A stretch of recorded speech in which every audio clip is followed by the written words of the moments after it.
आणि आता एक मोठी बातमी आहे। Cipla pharma and life science या एका विभागाविरोधात कारवाई करण्यात आली आहे। पुण्यातील कॅरी अँड फॉरवर्डिंग युनिट विरोधात एफडीएने ही कारवाई केलेली आहे।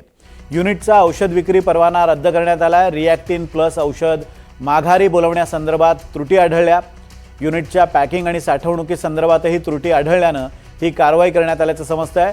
रिॲक्टिन प्लस या औषधासंदर्भातील दावे चुकीचे असल्याचा आरोप करण्यात आला होता आणि त्या अनुषंगाने ही कारवाई झाली आहे।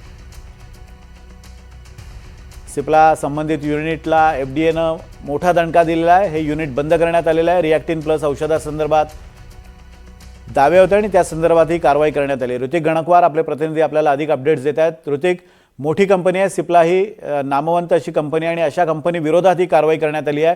काय अधिक डिटेल्स आहेत? नक्कीच आपण बघतोय की सिप्ला जी कंपनी आहे ती पुण्याच्या वडशी येथे स्थित आहे। त्या कंपनीमध्ये अनेक बाबी आहेत त्या दिसून येतात। एकंदरीत औषधांच्या साठवणुकी संदर्भात जी व्यवस्था होती ती त्रुटी आहे। खरेदी विक्रीचा जो अगोदर तपशील द्यावा लागतो तो नाहीये। संगणकीय प्रत्यक्ष साठ्यातील तफावत मोठ्या प्रमाणात आहे।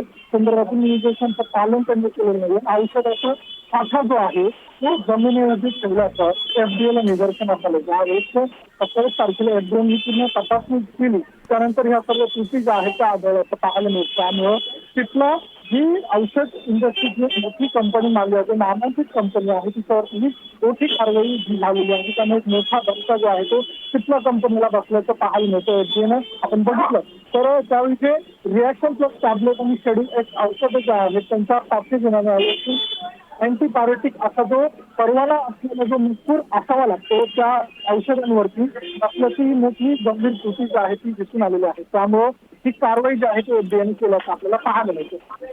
धन्यवाद ऋतिक दिलेल्या अपडेट्स बद्दल।